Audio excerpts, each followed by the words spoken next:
Yuji Itadori fait enfin son retour dans Jujutsu Kaisen Modulo. Il est devenu une légende, respecté dans le monde de l'occulte, au même titre que Gojo Satoru. Mais ça ne s'arrête pas là, car le dernier chapitre de Modulo nous présente une des techniques occultes les plus puissantes que nous n'avons jamais vues dans Jujutsu Kaisen. Une technique rivalisant avec l'infini de Gojo Satoru, avec le sort occulte de Ryomen Sukuna, et peut-être même celui de Takaba.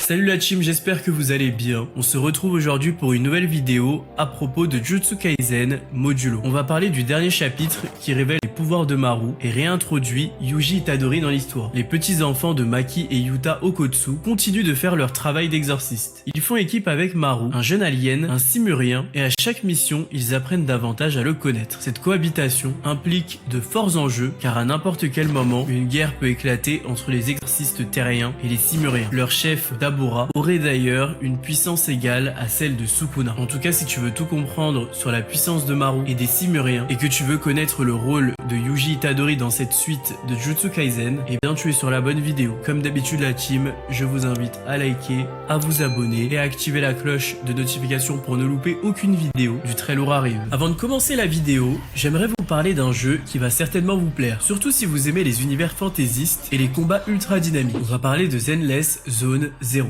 C'est un action RPG disponible sur console, PC et mobile, développé par Hoyoverse. Ce qui marque directement, c'est le style animé ultra moderne, avec une ambiance très hip-hop, urbaine et futuriste. On explore une ville appelée New Eridu, on gère notre agence de proxy, et on plonge dans le Holo, une sorte de dimension parallèle pleine de créatures surnaturelles. L'univers est riche, avec une vraie narration et des personnages qui ont chacun leur propre style et histoire. Côté gameplay, c'est facile, intuitif et super satisfaisant. On ressent vraiment l'impact de chaque combat. En ce moment, on est en plein dans la version 2.3, Memories of Dreams Bygone. 3 nouveaux personnages arrivent. Lucia, une support qui manipule les terres et qui a un design incroyable. C'est la gardienne des rêves, un peu fantasque mais rassurante et bienveillante. Hidari, rupture de glace, avec une histoire sombre et un chara-design de fou. Et enfin, Komano Manato, rupture de feu, que tu peux carrément obtenir gratuitement en participant à l'événement When Dreams Remain Unfinished. Il y a aussi plein de récompenses à récupérer. Connectez-vous pour obtenir 600 pilochrome, terminer les missions spécifiées et participer aux événements pour obtenir gratuitement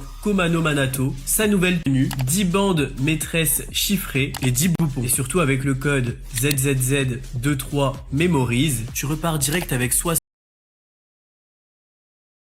2.3 et 2.4, dépenser un montant spécifié de bandes maîtresses chiffrées au total pour obtenir des accessoires de proxy, la tenue Viviane Iris de la Rive et d'autres récompenses. La tenue de Viviane ne sera pas disponible par d'autres moyens pendant les 180 jours suivant la fin de l'événement. Donc si vous aimez les jeux au style animé avec des combats rythmés,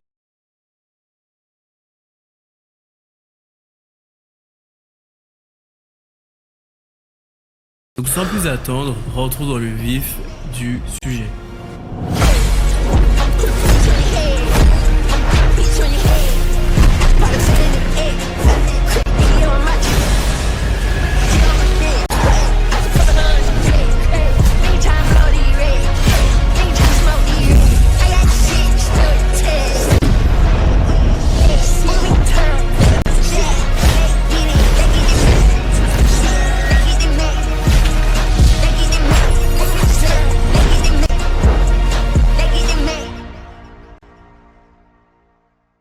Remettons un peu de contexte. Dans les derniers chapitres, nos protagonistes ont été placés sur plusieurs missions.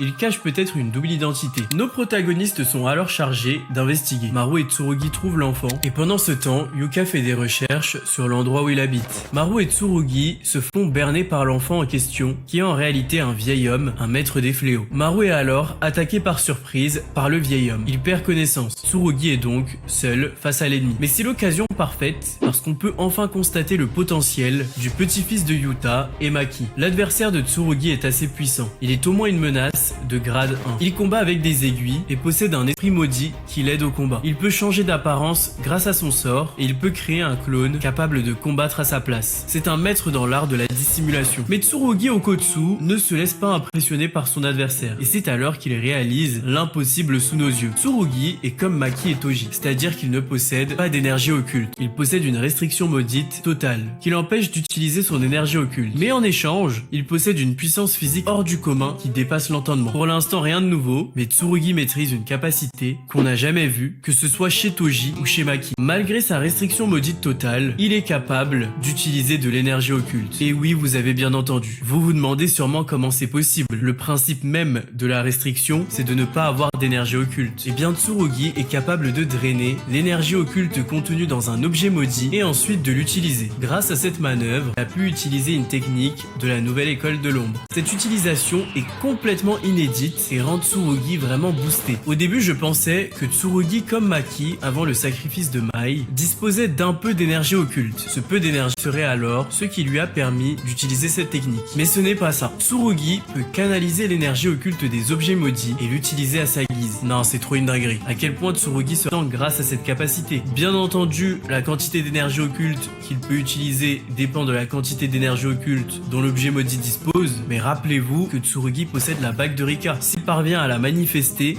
il pourra accéder à son énergie occulte, et autant dire qu'il sera juste invincible. De retour au combat, le domaine simple de Tsurugi lui offre une défense absolue, lui permettant d'automatiquement contre-attaquer. Il réussit à dodge toutes les attaques de son opposant dès qu'il rentre dans son territoire. À cet instant, Yuka entre dans la bataille, utilisant sa technique occulte, morsure tournoyante. La coordination des petits enfants Okotsu est juste impressionnante. Le maître fléau lui-même affirme que les deux en même temps, ça ne compte pas comme une addition, mais plutôt comme une multiplication de leur puissance. Mais le vieil homme n'a pas dit son dernier mot. Grâce à une doublure, il réussit à atteindre gravement Yuka et Tsurugi semble en mauvaise posture. Mais à cet instant, Maru se réveille et les vraies hostilités commencent. Maru éveille son troisième œil. En réalité, il semble toujours inconscient et on dirait que c'est son troisième œil qui le contrôle. L'aura dégagée par l'œil alerte directement le maître des fléaux. Maru empêche le vieil homme d'utiliser son esprit en lui transperçant la main. Il lance alors un projectile sur son opposant. Le maître des fléaux tente de l'esquiver en anticipant sa trajectoire, mais le projectile change de direction au dernier moment. Maru poursuit avec un coup de pied qui détruit tous les alentours. Tsurugi est complètement choqué par la puissance de Maru, mais ce n'est que le début. Le maître des fléaux réalise qu'il aurait dû tuer Maru quand il en a eu l'opportunité. Et à cet instant, le frère jumeau de Maru fait son entrée observant l'affrontement de loin. Il est déçu du comportement de Maru, qui perd son contrôle pour si peu. Mais il est quand même satisfait de la situation, car il estime que si Maru s'en prend à un terrien, ce sera l'excuse parfaite pour enfin déclarer une guerre ouverte aux terriens. C'est très intéressant, car les enjeux de Modulo sont très différents de ceux de Jujutsu Kaisen. Ici, les protagonistes avancent avec une menace qui pèse au-dessus de leur tête constamment. Les aliens sont comme des fléaux avec qui ils doivent cohabiter. Des êtres différents, mais en même temps extrêmement proches d'eux. Des êtres qui aujourd'hui sont des alliés, mais qui à n'importe quel instant peuvent devenir des ennemis. Dans l'hypothèse d'une guerre, le frère de Maru n'a aucun doute sur la victoire des Simuriens. D'après lui,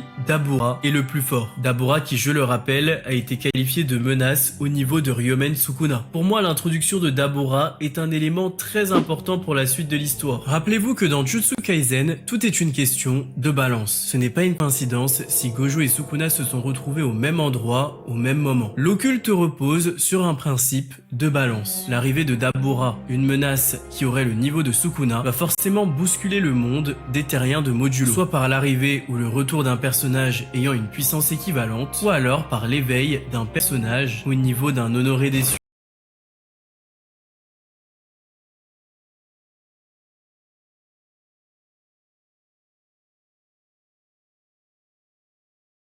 Le sort de Maru semble dépasser tout ce qui existe concernant l'exorcisme sur Terre. L'horloge se met à tourner à l'envers, tout l'environnement tremble, les ballons sont en lévitation, l'atmosphère change, tout ce qui est autour semble impacté. Tout semble être réécrit par l'existence même de Maru. Et face à cette puissance, le maître des fléaux vit une réminiscence. Il se rappelle d'un visage. Un visage qu'il avait mis dans le même état il y a quelques années. Ce jour-là, il a ressenti une peur qu'il n'a jamais oubliée. Et celui qu'il avait mis dans cet état n'est autre que Yuji Itadori, le seul et l'unique. Ce souvenir revient frapper le maître des fléaux parce que Yuji est seule personne qui lui a fait découvrir la peur pour sa vie dans un affrontement. On reconnaît Yuji par la cicatrice qu'on peut apercevoir. On peut supposer qu'après le combat, Yuji s'est donné comme mission de chasser tous les fléaux et maître des fléaux. Il restait encore énormément de participants de la traque mortelle. Ce vieil homme serait un des rares rescapés de cette époque ayant réussi à passer entre les mailles du filet grâce à son sort occulte qui lui permet de changer d'apparence. Il a pris l'apparence d'un petit garçon et s'est dissimulé pendant des années suite à sa rencontre avec Yuji. Yuji est devenu ce symbole de puissance dans le monde de l'occulte. Il est à l'image de Gojo Satoru. On ne peut pas ignorer le clin d'œil de Gege à Gojo. Satoru, après sa naissance, a bouleversé la balance du monde. Les fléaux et les maîtres des fléaux étaient désormais terrifiés de se montrer et de commettre des crimes car ils savaient que Gojo existait. Sa simple existence était l'arme de dissuasion absolue. Aujourd'hui c'est pareil, mais avec Yuji. La criminalité est réduite par sa simple existence. De retour au combat, Maru réussit à anticiper et à esquiver toutes les attaques du vieil homme. Maru surpasse complètement son adversaire, l'enchaînant de coups à plusieurs reprises. Le maître des fléaux se retrouve projeté dans une piscine et la température de l'eau augmente fortement, le forçant à sortir au plus vite. Mais à ce moment-là, Maru utilise sa technique pour changer les propriétés de l'eau. L'eau se transforme en glace. Le maître des fléaux réalise alors qu'il est complètement cook. La technique de Maru détruit toute logique. Maru réalise plein de prouesses différentes, montrant qu'il peut changer l'environnement à sa guise. Maru est sur le point d'infliger le coup de grâce au maître des fléaux. Mais c'est alors que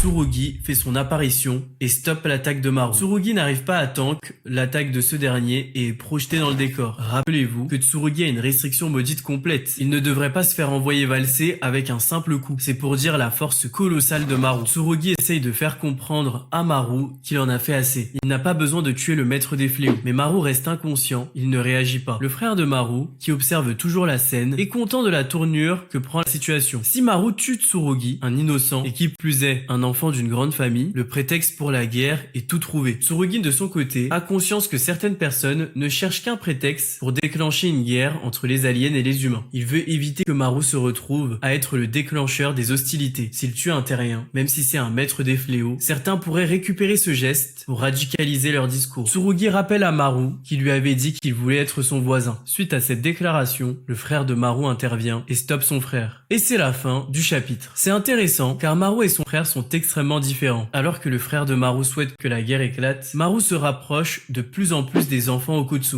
Il souhaite cohabiter avec ces derniers. La puissance de Maru dépasse l'entendement, faisant écho à celle des exorcistes les plus puissants du passé. Face à la menace simurienne, les exorcistes actuels semblent vraiment plus faibles. Si une guerre éclate, ils n'auront sûrement pas d'autre choix que de faire appel aux exorcistes d'antan qui ont déjà sauvé le monde. N'oublions pas qu'il reste quelque part le doigt de Sukuna, un doigt qui pourrait ramener le roi des fléaux, et surtout un doigt qui rend encore possible l'assimilation de Tengen avec la population japonaise. Une guerre risque d'éclater et face à une puissance équivalente à Sukuna, qui pourra rivaliser. Voilà la team, c'était tout pour cette petite review. Dites-moi ce que vous avez pensé du chapitre en commentaire et dites-moi vos théories pour la suite. Je vous dis à bientôt pour une vidéo sur Doma, on va parler Demon Slayer et aussi il y aura pas mal de vidéos de Chainsaw Man. Je suis bien hypé avec le film. À partir de 2026, on va faire beaucoup de Jujutsu Kaisen avec l'anime qui reprend, donc restez branchés la team. Merci à vous, restez sur vos gardes et à très vite.